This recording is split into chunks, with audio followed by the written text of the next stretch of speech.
You don't have to be a fan to understand this video. Look at my comments, you'll see half the people watching want to fight. Fans say they want the old sound because fans don't progress. It's unsettling to see someone you relate to become unrelatable. The person you once connected to on an emotional level is on different waves, and instead of allowing growth to happen, you're like the empty nest parents who regret letting their kid leave. This happens to the best bands, pour one out for the Strokes and Radiohead, but the most annoying examples are with mumble rappers like Cardi and Uzi because fans are yelling them to go back to their 2017 sound like that wasn't 4 years ago. You don't miss the old sound, you just peaked in high school.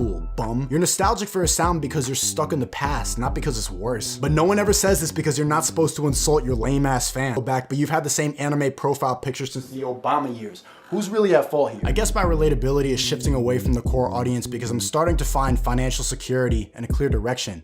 That clear direction being absolutely nowhere, I just do whatever I want every day. But I can't be the same angry kid in his mom's house forever just because you are. The most relatable content to YouTube viewers that would actually sit down and listen to an average dude talk for 10 minutes is motivational videos. You wanna watch videos that validate your loneliness and procrastination. I used to like this dude Matt D'Avella's videos, but he figured that shit out, so he's been talking about cold showers and coffee for 3 years now. It gets old, but it works. The audience will never run out. The truth is, motivational videos are lame as hell. Except when you're really down bad, Joe Rogan calling you a bitch over the Inception soundtrack is bars, but at any other point, it's hilarious. And look, now I'm talking and it's not matching up with my voice. Isn't that blah, blah, blah? Actually, you wanna hear every motivational video condenses to 2 seconds so you never have to click on one again? Just do it! That's it. Now fuck off. They even call me materialistic now as if it's this dirty word. Listen, you can't just drop acid and talk about life under the stars forever, and you gotta get your money up at some point. And this was a recent revelation for me because I really thought I could just look at the ocean and talk about deep stuff forever, but this YouTuber fandom showed me how YouTube is a hustle like anything else. I used to take this weird pride from not making any money like I was morally superior for being broke and mad. The world was obsessed with money and I was just gonna talk about real shit. Real shit is providing for your family and having financial freedom. Sorry, deep white guys looking off into the distance to show mid jawline. I understand where you're coming from because I also grew up middle class. Suburban middle class kids don't know the feeling of being at the fucking bottom. Anyone who's at the bottom wants nothing more than to be at the top. The middle wants to be praised for being unique. You're not unique. You're a New York 4 and your hands look weird in photos. If you're middle class, just take acid and listen to Pink Floyd, but stop trying to learn the meaning of life. Everything is a hustle. Everything's a hustle. See what I gotta do? Anything that makes you feel good is making somebody rich. Motivational speakers get rich telling you how to get rich. The truth is, all the questions you want answered are within you. Nothing is that complicated, and life is simple once you learn how to ignore the distractions. I really think I'm growing and becoming the person I want to be, even though my fans and my parents think I'm getting dumber. I am dumber, but I'm a lot happier. I'm not thinking as introspectively and questioning reality all the time like I was at 16. I spend way more time now with the simple pleasures, drugs, women, shiny shit. Back then I was having an existential crisis every week, but you always come out with the same answer. And even though people may think you're really deep and smart, you're just making yourself depressed. Because the reality of the world is covered in evil, and anyone who spends too much time trying to uncover it and tell people is miserable. The Almonte Films was one of my favorite YouTubers for doing this, but now they're battling demons instead of balling in a mansion like they should be. Hemingway killed himself, Kurt Cobain, Bourdain, Camus from a car, Patrice from a donut. What I'm trying to say is, truth tellers have fans that love them, but they live unhappy, incomplete lives. I figured this out way too young because now I self-sabotage on a weekly basis because it's funny. I'll impulsively destroy whole relationships to keep myself grounded or whatever. They say it's a symptom of ADHD, but who cares? Everything about me is ADHD. I'm getting off topic. Let me get to my last point before you get bored. I've really learned the value of speaking from experience. That's the best advice for anyone who wants to create for a living. Speak from experience and you never have to write shit. That's why the best artists came from a humbling past. Pain unfortunately gives you the tools to fully express yourself. The fans subconsciously connect with authenticity. That's how you get the phrase, what is real will prosper. Hip hop is at this weird point where rich people stay street to have music material. Lil Durk, for example, is at the top of the rap game right now, even though he's been rapping since 2010 because of all the death and controversy surrounding his name. He's been rich and successful for mad long, but now he's the voice of the streets even as a multi-millionaire. It's a paradox how you find more success by avoiding it. But what would art be without pain? What do you speak about without any experience? Patrice O'Neal has been dead 10 years and still remains the best stand-up comedian ever. It's probably partially because we romanticize dead people, but at the same time, an artist who puts his art before his life can't compare to anyone. Patrice had diabetes his whole life, and instead of treating it, he accepted mortality and put that pain in his jokes.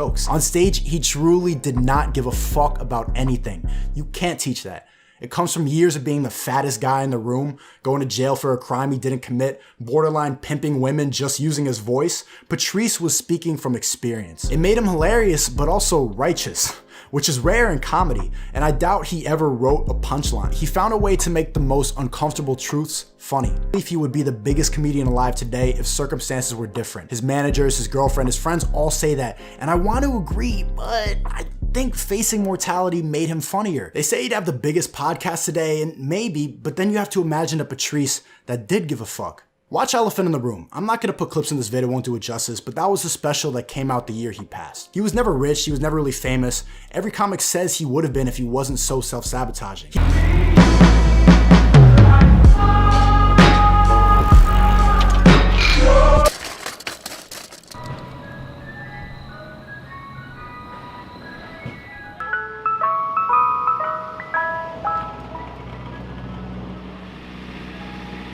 Yo.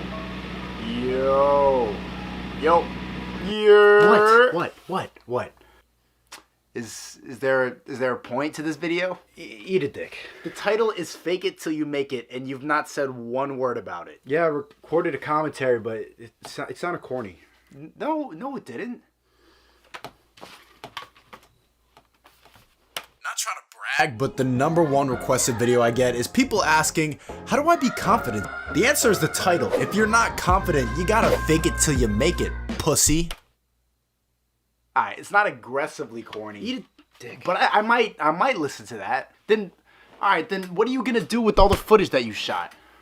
Which footage? The rest of the ice cream truck bullshit. See, what does that have anything to do with fake it till you make it? Well, you could think of it as like I'm faking out the viewers' expectations. Haha, got him. Got him. Guess you could say I faked it till I made it. My God, this is corny. This is corny overall. This is corny.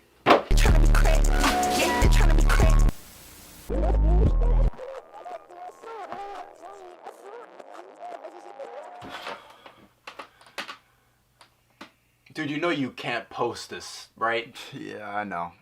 Come on. There's no substance here. Doesn't make people Alright, think. fine. It's barely even funny. It's gone. Barely. Fine. For real, what does fake it till you make it actually mean to you? It means I've been faking it my whole life.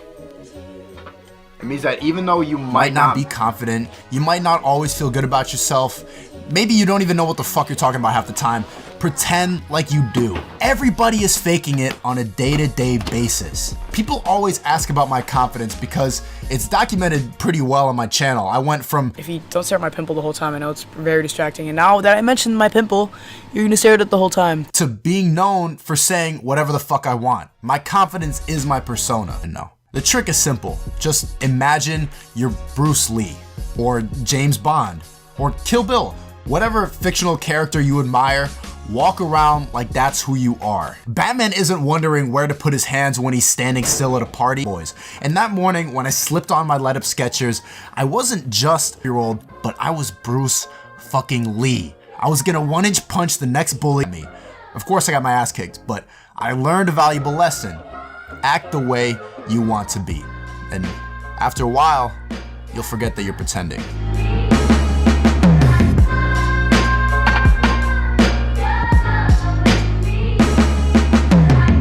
Are you a good person? Yes, I would say so. Who are you better than? You? Because I'm an empath and I have crystals. TikTok. I saw you on TikTok. Where do you go on TikTok? Every single night. Do you see a lot of people calling themselves empaths? Yeah, I think I'm an empath. Like, I think that you're sensitive to people and you just kind of feel like people's energies and auras. You're not an empath? I mean, I feel empathy, but I wouldn't call myself an empath. Maybe I'm more sensitive. 'Cause I'm really super spiritual recently. Crystals and astrology and stuff? Absolutely. What's this one? Hematite. What happens if I hold this? Like, what I get energy? Yeah, but you shouldn't touch them because... Shit, why? Because now your energy's in my crystal, but it's fine. I'll cleanse it later. It's not a big Wait, you cleanse my energy? What if I have good energy? Do you think he's a good man? Well, he's my little brother, so I think everything he does is pretty great, but he just has great character, integrity, he's a hard worker. Is she a good woman? For sure. I have her as an older sister. I really see all her motherly qualities, like loving, caring, so supportive. I could keep going, but like, What do you think about the fact that she said a lot of masculine qualities and you said a lot of feminine qualities? You immediately said motherly, supportive, and she said hardworking, providing. What does that make you think? it's just the way we grew up. You know, I was the one to really take out the trash. She was the one to like do the laundry. That's the first thing that comes to mind, you know. Yeah. When you grow up a certain way, like it's just how things are to you. Then when you get older and you like experience more of the world, it's like you realize that view is not solid all the time. It's not the only way to think. I don't know. I'm not a fucking psychologist. You're out to prove a point that empaths don't exist, and then taking every single one of our answers and twisting it to like. I'm not twisting it. I'm You trying to. absolutely are. I'm not like going out there being like, oh my God, let me put empath in my Twitter bio. I'm just like, you asked me if I consider myself an empath, And I'm trying to figure out why. and I do because I know that I'm a strongly empathetic person. Because you're more empathetic than most people. I don't know. Maybe everybody is this empathetic. Maybe everybody is an empath. Sure. Then why call yourself that? I don't know. It's a really good question. Very good question. Wow, you're really bringing up some moral quandaries. This is a good question. Who's better, men or women? They, thems, non-binary people. You're non-binary too? I'm edging on non-binary. I don't enforce my pronouns on anybody, but like I guess I'm like a soft she/they. I don't know. Soft she/they. Soft she/they. What does that mean? It means I don't totally identify as a woman. I guess I don't really. You're a guy sometimes? Everyone kind of experiences gender on a spectrum. You know what I mean? Some days I'm feeling very effeminate, like today I'm feeling quite effeminate. Yeah. But you don't put it in your bio because you're that soft about the she/they. There's a she/they in my bio. Oh, that's not soft at all. That's a commitment. Is it though? No. Don't say that's a soft. No. I still feel like that's pretty soft. In the bio?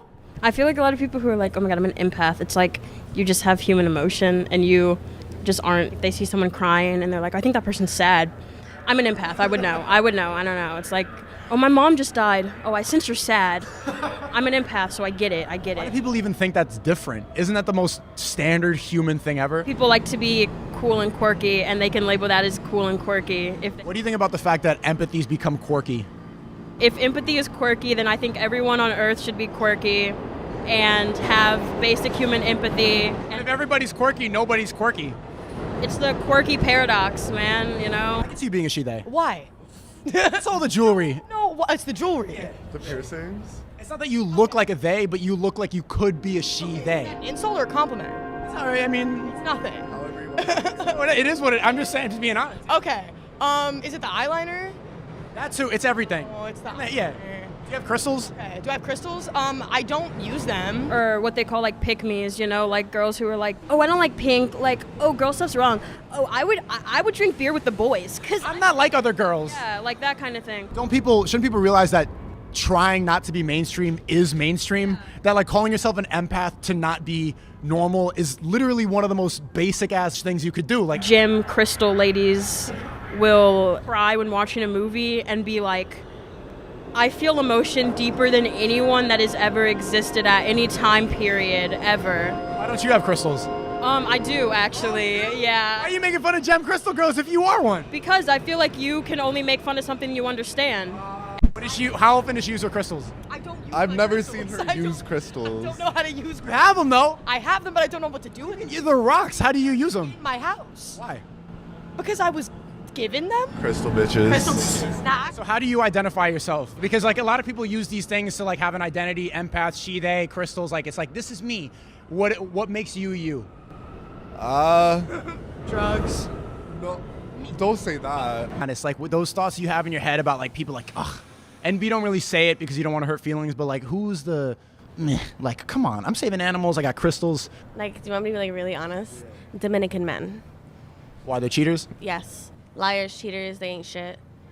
Are you Dominican? No, Puerto Rican? Yeah. Why are you interacting with them? because I like toxic people, apparently. So you are a good person, but you like dating people who are bad. Apparently, yeah. According to my dating history.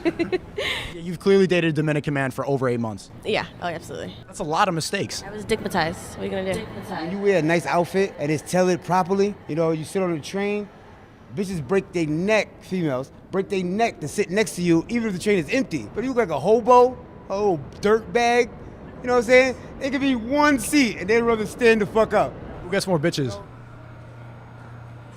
He was a model when he was younger. He was getting girls I could never get, and then now he has a girlfriend. He's tied down. Now I'm I'm taking a number up. Yeah, like if I want a date with you, am I going to get one? If I want a date with you, am I going to get one? See, that's something that I want. I'm going to go for it. You're going to get what? A date with you. You want to go on a date? Did that go over your head? Why do you dress so fancy? Because I like to dress. Dominican and Cuban. What do you think about Dominican men? No. What's wrong? Like, no, they're out of here. Like, they're trash. No. I don't know. They're trash, why?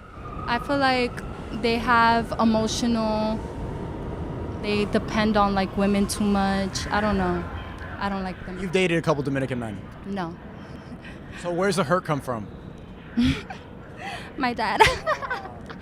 No, but I love him. You see a lot of people you go to school with that get stuck in trying to be a good person too much? Hard to like be perfect. Like they're chasing this, like I have to do this and that pressure. Imposter syndrome is so real. Like every day I'm like, I shouldn't be here. I don't know what I'm doing. You gotta fake it till you make it. I feel like it's like a basic human desire to like categorize ourselves, you know? We want to call ourselves like Geminis and Scorpios and Libras and all this bullshit. So I mean, You're saying it's a bullshit way to classify and identify yourself? Like Gemini and said that. She literally just said that. no, I'm saying it's like Literally just said that. I'm not crazy. It gives a sense of community. It gives a sense of Validates. it's validating, you know? So, you know, we don't want to take that away from people either. That makes sense? Empath. Did you look it up yet? Let's look it up. Did you look it up? Okay. I actually didn't, so this is good research. No, we got to look this up, man, because some people don't have compassion. Some people look at you and say, hey, suck it up, you know, and that's how they. That is a form of compassion in a way. It's a tough love. That's male compassion. There you go. Male compassion? That's what we need to hear. We don't need someone, like, if we're crying, what we need is not someone to cry with us. What we need is a guy to be like, suck it up. But here's the thing. If you're crying, why should I tell you to stop? Let him cry it out, and then tell him to stop. Okay, well, cry it out then. Empaths would see someone crying and then cry next to them. But men, like, it's like, all right, we see you, but like, bro, keep your head up. Wipe your tears. I don't know everything, but I know a little bit about everything. Get a nice little truck, grab a couple of, you know, I'm gonna say foreigners. Grab a couple of them guys. You just sit back, smoke weed in your car, let them do the work. I actually worked in a court for 4 years, and I really enjoyed my work because I got to do a lot of my own like fulfilling things. Worked in the court? Yeah, I worked in a court. I was a bailiff for family court, so I would prepare.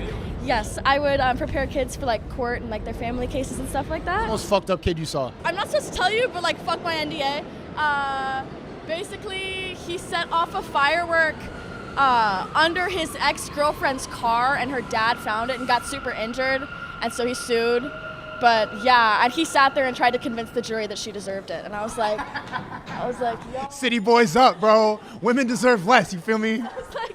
And he really was sitting there, and like the jury is like a jury of his peers, like it's teenagers questioning him. They're like, "Bro, is there anything that you could tell us?" And he's like, "Man, fuck that bitch." I'm like, on the stand and everything. So I wouldn't say that he's like. I mean, was the jury laughing? Yeah, actually, and then like one of the questions was like, "Oh, well, why do you think that the girlfriend's dad didn't like you?" He's like, "Because I was piping his daughter." Coming back from work, yeah. Long day, right? You gave out a long day of work, Si. Squats, flutter kicks, tired is a state of mind. I'm pick up my son, go home, eat with my family. Never know, it could go viral. Who's the best person ever? Whew. And there's a lot of good people. My personal hero is Giuseppe Garibaldi. You ever heard of him? I have no idea. He's an Italian national hero. Against racism before people even knew what racism was, or freed Italy. He unified the country, and then he retired to an island. Freed Italy from who? No, he united Italy. 5 different kingdoms. It was like 500 BC. No, this was like 120 years ago. He's even got a house where he lived on Staten Island. Married a Latin American woman, too. Who's the worst person ever? Oh, gosh. Oh, man, there's a lot. Yeah, I guess you gotta go with Hitler. That's a cliche one, right? And he killed millions of people, so. Why is he not as bad as like Mao or Stalin? They're all bad. I mean, Stalin said it, right? You kill one person, it's a tragedy. You kill millions, it's statistics, so. Thank you. There's no level